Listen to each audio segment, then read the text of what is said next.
Wealth is not arriving in your life to make you comfortable.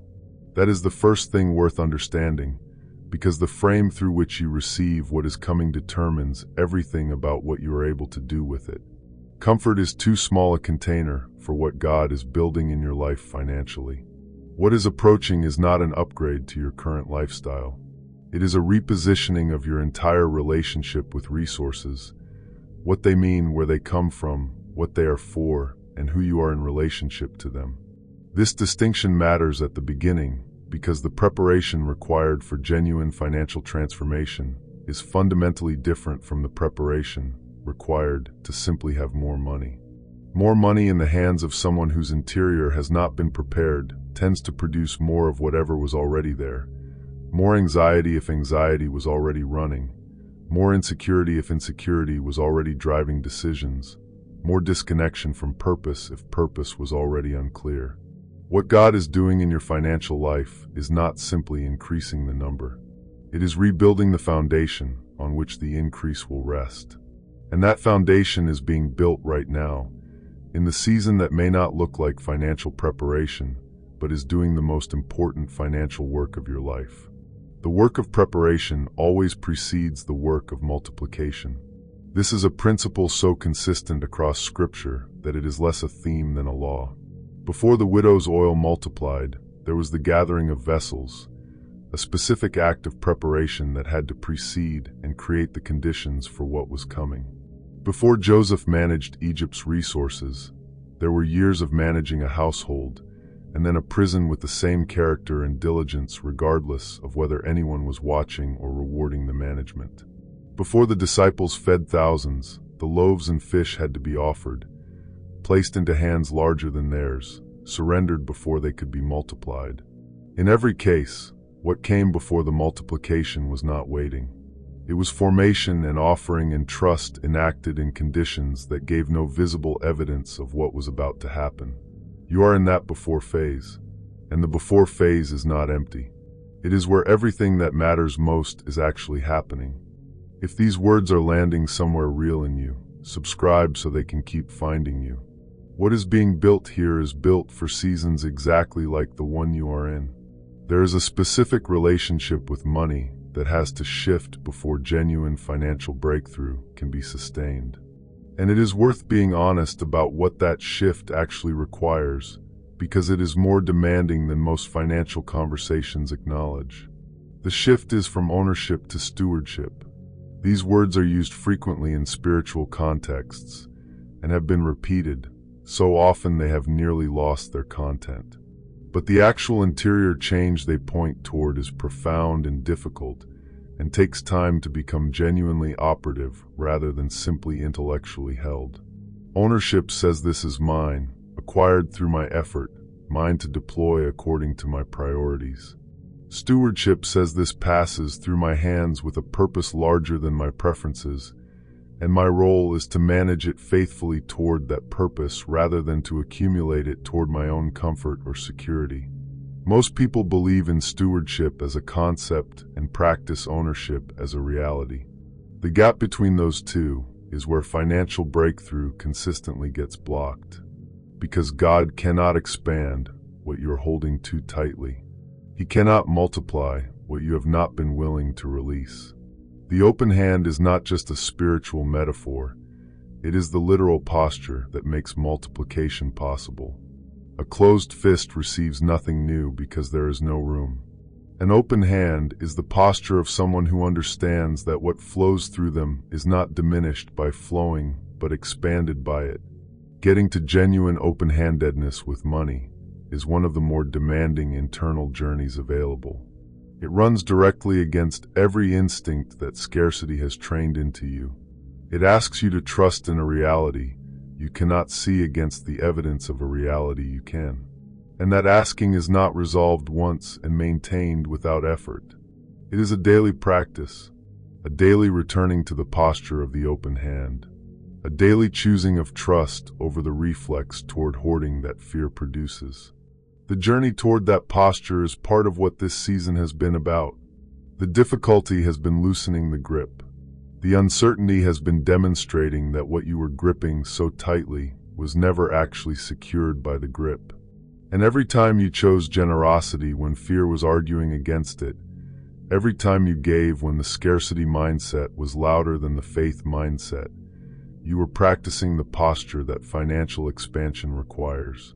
The parable of the talents is consistently read as a story about productivity.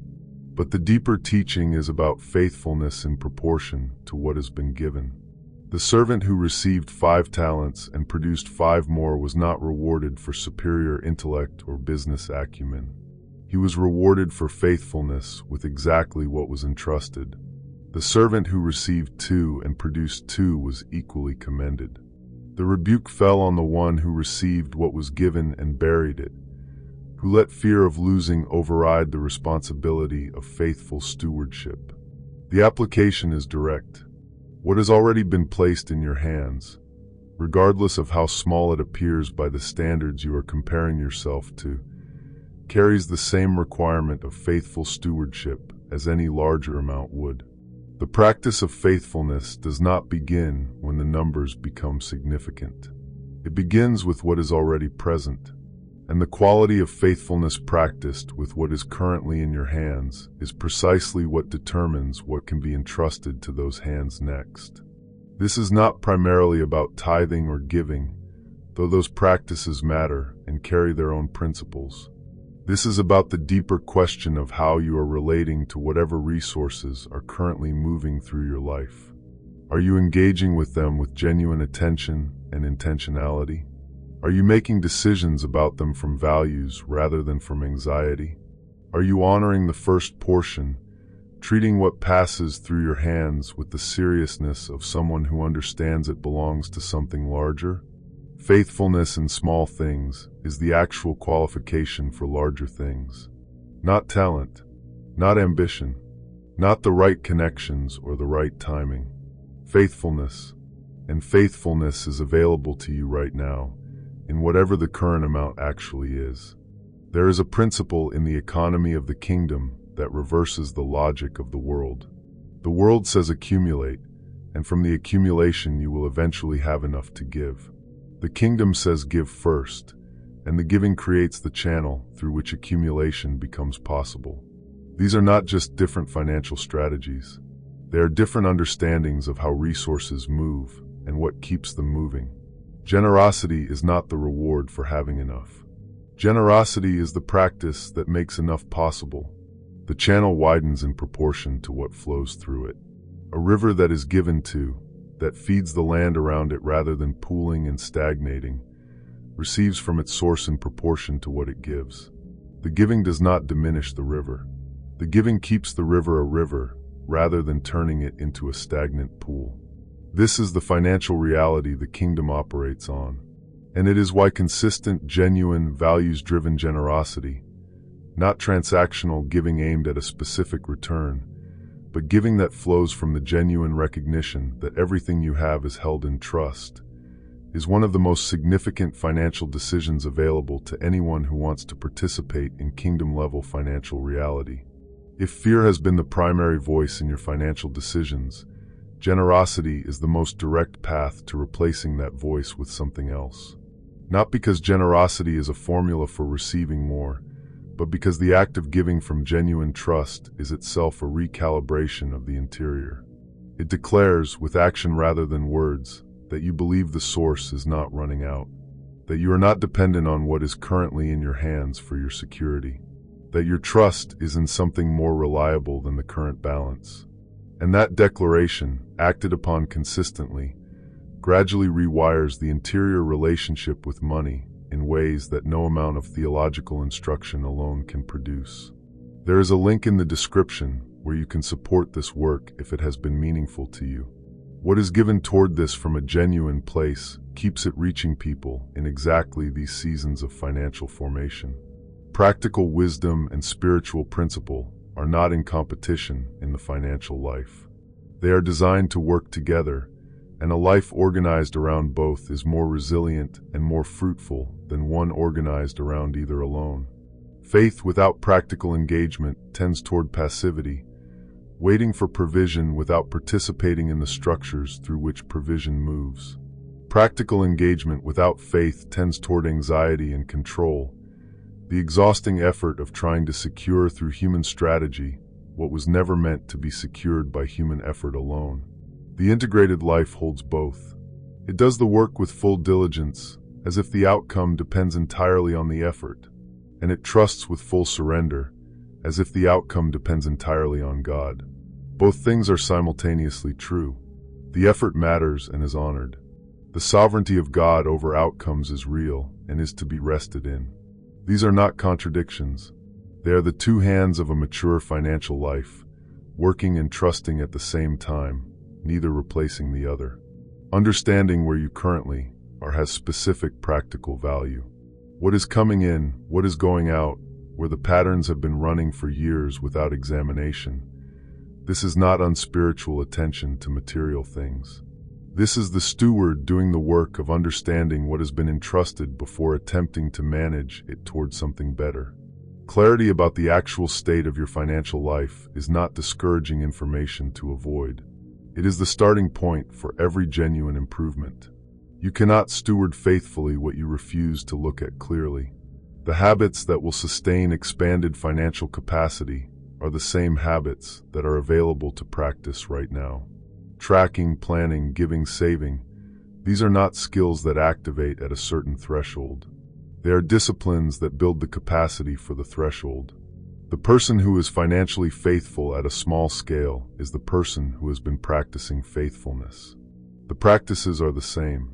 The scale changes, and the practices always precede the scale. What is coming into your financial life is real.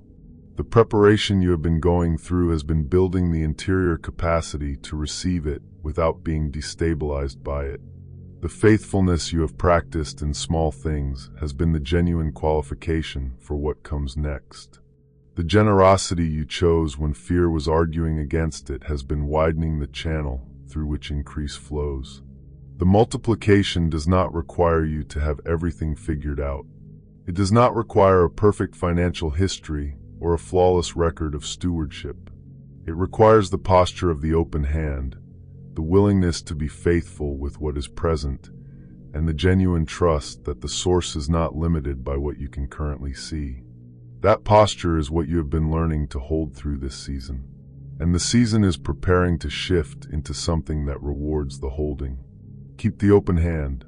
Keep the faithful engagement with what is currently in it. Keep the trust that the source sees further than the current balance suggests. What is coming has been worth every moment of the preparation, and the preparation is nearly complete.